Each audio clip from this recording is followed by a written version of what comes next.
In the quiet, picturesque city of Greenville, South Carolina, the gruesome murder of Richard Sullivan sent shockwaves through the community. What appeared to be a peaceful, close-knit suburban enclave was shattered by a crime of passion and betrayal that revealed the dark underbelly of seemingly idyllic lives. August 2015. At the heart of this turmoil were the Sullivans. Richard, a 50-year-old real estate developer known for his charisma and business acumen, and his wife Vanessa, a 48-year-old gallery owner with a flair for art and a magnetic personality. They had been pillars of the community for over 15 years. Their marriage was perfect, almost too perfect, and this was how the entire community perceived them. They were close friends with their next-door neighbors, the Wilkins. David, an economics professor, and his wife Leah, an interior designer. They had recently moved to Greenville with their 23-year-old son, Ethan, to escape the urban chaos and seek a quieter life. These neighbors never knew that their lives were about to take a dark turn. In fact, this is putting it lightly. Their lives were about to crumble in such a way that it shook the entire community and even the country. Richard Sullivan had always been an ambitious man.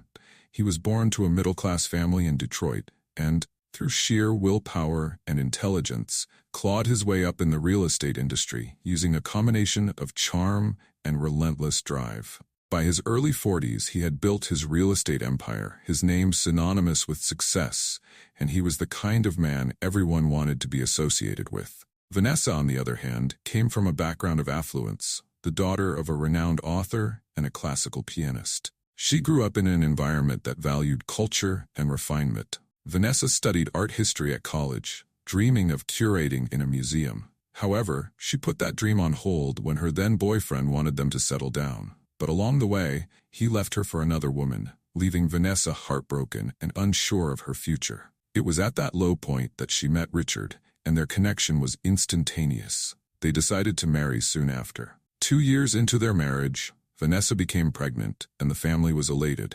Richard took more time away from work to care for her, and their family seemed like the very definition of happiness. Sadly, their joy was short-lived. Their child, born premature, did not survive, and Vanessa's subsequent efforts to conceive were unsuccessful. Let's rewind a bit to how they met. Their paths crossed at a charity auction in 2000. Richard, already successful but lacking personal connections, was immediately captivated by Vanessa's elegance and grace. Vanessa, a former model who had endured a difficult relationship and heartbreak, saw in Richard a chance to rebuild her life. He offered her emotional support and financial stability. Their courtship was swift and passionate, culminating in a grand wedding held in a historic mansion with silk drapes, crystal chandeliers, and a garden filled with thousands of roses. The early years of their marriage were blissful. Richard's career soared, earning him wealth and accolades. He became a partner at his firm, known for his business acumen. Vanessa found solace in opening an art gallery, a sanctuary where she could channel her creativity and passion. Her gallery thrived, becoming popular among the town's elite, and it gave Vanessa a sense of purpose. But as the years passed, their perfect life began to dull. Richard's work demanded more time, with late nights at the office and frequent business trips. The once inseparable couple drifted apart. Vanessa, feeling increasingly isolated, poured herself into her gallery. She expanded her business, hosted events, and tried to fill the void with her work. The loss of their child remained a silent wound that neither spoke of, but both felt deeply. The nursery they had prepared remained empty, a constant reminder of their grief. Vanessa's dreams of a family faded, replaced by emptiness. She attended fertility treatments alone, enduring the emotional and physical toll in silence. Richard, though supportive, buried himself in his work, unable to confront their shared pain. Their home, once filled with laughter and warmth, grew cold and silent. Vanessa would sit in the nursery for hours, surrounded by the unfulfilled promise of motherhood. Richard, when he was home, retreated into his study, drowning himself in work to escape the unbearable reality. Their conversations became brief and lacked intimacy. Vanessa's gallery became a refuge from the emptiness of her home. She spent long hours there, finding temporary solace in her work. Yet every evening, she returned to a house that felt increasingly like a stranger's home. By the summer of 2015, the Sullivans' marriage had become a shadow of what it used to be. To outsiders, they were still the golden couple. Richard was on the verge of closing a monumental deal that would solidify his status in the industry, while Vanessa's gallery was flourishing. But behind closed doors, they were more like strangers. Conversations were sparse, focusing only on schedules and social events. Physical intimacy had become rare, with each touch a reminder of their unspoken grief and unmet expectations. Both Richard and Vanessa found it easier to maintain the illusion of happiness than to confront the chasm that had grown between them. Unbeknownst to them, this fragile balance was about to be shattered in a way that would affect not just their lives but the entire community of Greenville. The Wilkins had moved into the house next door to the Sullivans in early 2011, seeking a fresh start. David, a distinguished economics professor, had taken a position at a nearby university, drawn by the promise of a quieter life away from the bustling city. Leah, a successful interior designer, had embraced the move as an opportunity to bring her creative vision to new projects. Their son, Ethan, a college senior studying environmental science, was spending the summer at home, working on a local conservation project. The Wilkins quickly became known for their warmth and intelligence,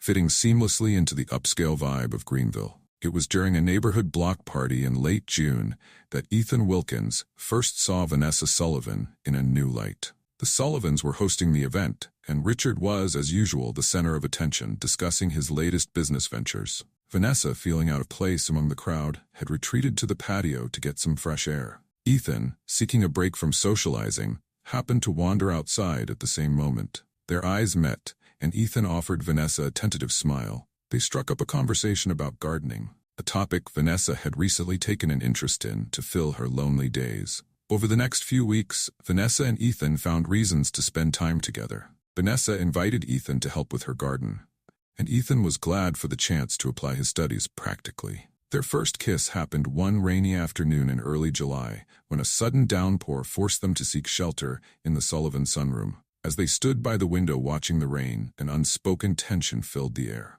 Vanessa, feeling a connection she hadn't felt in years, leaned in and kissed Ethan. For Ethan, the kiss was a revelation, a mix of excitement and fear. Despite the complexity of their feelings, they found themselves drawn together. Their interactions grew more frequent and intense, but they were careful, aware of the risks. Their meetings were discreet, often in Vanessa's gallery or secluded spots around town. Yet, as the summer progressed, maintaining their secret became increasingly difficult. Close calls and near discoveries heightened their anxiety, but the intensity of their emotions kept them coming back. On August 10, 2015, Greenville awoke to another blistering summer day. For Richard Sullivan, it was a pivotal day.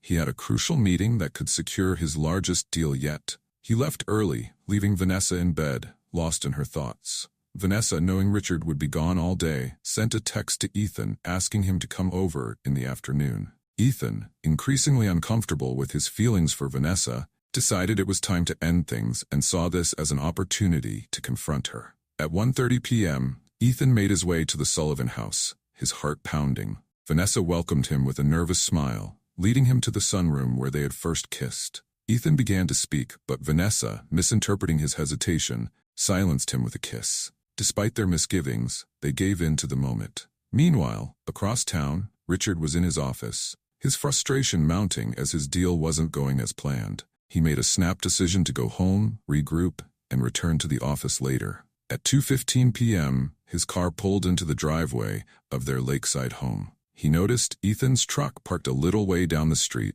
but thought nothing of it. As he unlocked the front door, the house was quiet, but something felt off. He climbed the stairs, and when he opened the master bedroom door, was greeted by a sight that would be forever seared into his memory. Vanessa, the woman he had loved for 15 years, was in their bed with Ethan, the 23-year-old neighbor's son. Richard's shock turned to rage. He lunged forward, shouting and demanding an explanation. In the chaos, Ethan grabbed a heavy lamp from the bedside table in a panic and swung it. The lamp connected with Richard's head with a sickening thud, and Richard collapsed to the floor. The room fell into a haunting silence. Vanessa's scream pierced the quiet as she scrambled to cover herself and process what had just happened. Blood pooled rapidly around Richard's motionless form. Ethan, trembling, dropped the lamp, horror and disbelief etched on his face. He looked at Vanessa, his voice barely a whisper. "What have we done?" Vanessa, her voice shaking but determined, insisted they hide the body. She told Ethan they couldn't let him go to jail, and when she said this, her eyes were wild with fear. Ethan nodded numbly. They quickly dressed, their minds racing with panic and guilt. Together, they wrapped Richard's body in a sheet, struggling under its weight as they carried it down the stairs. Every step was filled with dread and regret. Finally, they managed to heave Richard's body into the bed of Ethan's truck, panting from the exertion. Vanessa then drove Richard's car to a nearby parking lot, leaving it there to make it look like he had gone out.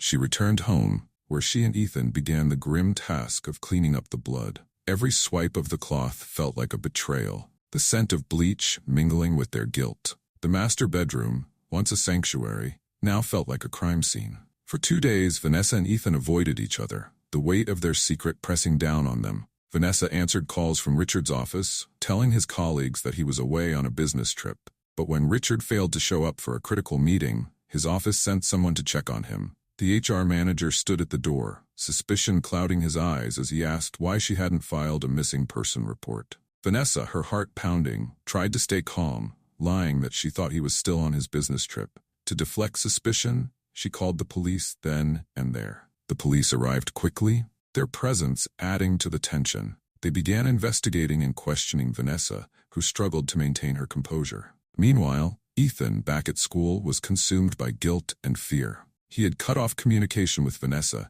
and they had agreed not to speak until the situation calmed down. Detective Sarah Harrison, a seasoned investigator with a sharp mind, was assigned to the case. She immediately sensed something was off. Starting with routine questions, she quickly delved deeper. Vanessa's story was full of holes, and her nervousness was palpable. Harrison's keen eyes missed nothing, noting every tremor in Vanessa's voice and every inconsistency in her account. The case was becoming more complex, and the shadows of suspicion were growing longer over Greenville. Detective Harrison continued her questioning, keenly observing Vanessa's every move. She asked Vanessa about the last time she saw her husband. Vanessa, trying to sound convincing, claimed he had left for a business trip on Monday morning. When pressed for details about the trip, Vanessa shook her head, stating that he often didn't mention his destinations due to the nature of his job. Harrison nodded and made notes, requesting access to Richard's phone records and emails. Feeling trapped, Vanessa agreed. Over the next few days, the investigation intensified. Harrison's team found nothing in Richard's phone or email records to indicate any business trip. Neighbors mentioned seeing Ethan's truck at the Sullivan house the day Richard disappeared, prompting Harrison to return to Vanessa. When questioned about Ethan's truck, Vanessa lied, saying he was helping with some yard work. Harrison, skeptical, noted the implausibility of yard work in the middle of a hot July afternoon, but let it slide for the moment, shifting her focus to Ethan. Ethan, struggling with the memory of Richard's lifeless body, was approached by Harrison at his school. When questioned about his presence at the Sullivan house, Ethan repeated Vanessa's lie about yard work, his voice shaking. Harrison, sensing his fear, didn't believe him. She suggested that coming clean would be better for him, but Ethan maintained his composure and insisted he knew nothing. Knowing she needed more evidence, Harrison called in forensic teams to the Sullivan house, where they discovered traces of blood that had been hastily cleaned. Vanessa's story began to unravel further. Harrison noted inconsistencies in Vanessa's timeline and her increasing anxiety. Despite Vanessa's efforts to maintain the facade, the pressure mounted. The breakthrough came from an anonymous tipster who had seen Vanessa and Ethan together frequently, their interactions suspiciously intimate. Harrison investigated their relationship more deeply, uncovering secret emails and text messages that revealed the depth of their affair and their desperate attempts to keep it hidden. Confronted with the evidence, Vanessa's calm demeanor began to crack. When asked to explain the communications with Ethan, she tried to downplay their relationship as mere friendship. But Harrison was relentless. The detective pointed out that friends don't exchange such messages and mentioned the blood traces found in the house. Vanessa stood her ground, insisting that Richard had left for a business trip. Shifting her focus, Harrison turned her attention back to Ethan, who had been avoiding contact with Vanessa.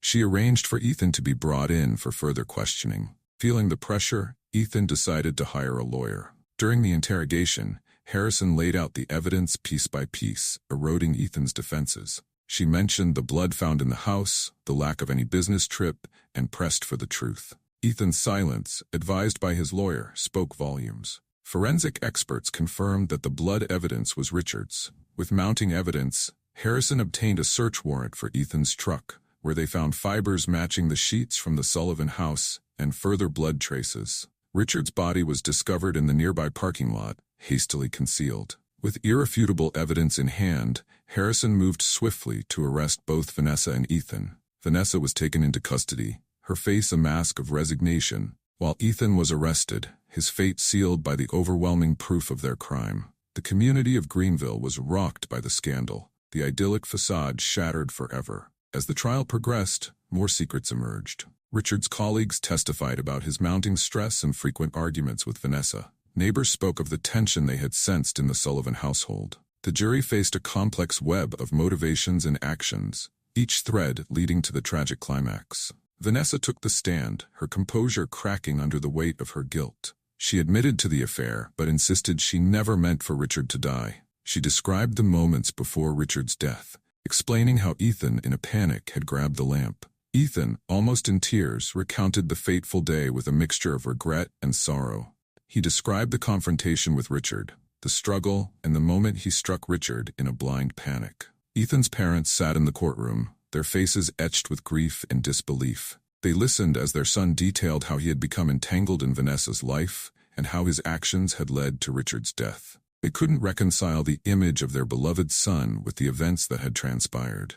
Their sorrow was palpable, a stark contrast to the stoic facade Ethan tried to maintain. Harrison's testimony was crucial. She outlined the investigation, the inconsistencies in Vanessa and Ethan's stories, and the forensic evidence that ultimately led to their arrests. She detailed the discovery of Richard's body, the fibers in Ethan's truck, and the blood traces in the Sullivan house. Her methodical presentation painted a clear picture of guilt. The courtroom was tense as the jury deliberated for days. The weight of the decision was evident, the silence in the room almost unbearable. When the jury finally returned with a verdict, the foreman announced the decision. Ethan Wilkins, we find you guilty of second-degree murder. Vanessa Sullivan, we find you guilty of being an accessory to murder. Vanessa was sentenced to 15 years in prison, while Ethan received a 25-year sentence. The community of Greenville was left to pick up the pieces, forever changed by the events that had unfolded. Detective Sarah Harrison, haunted by the case,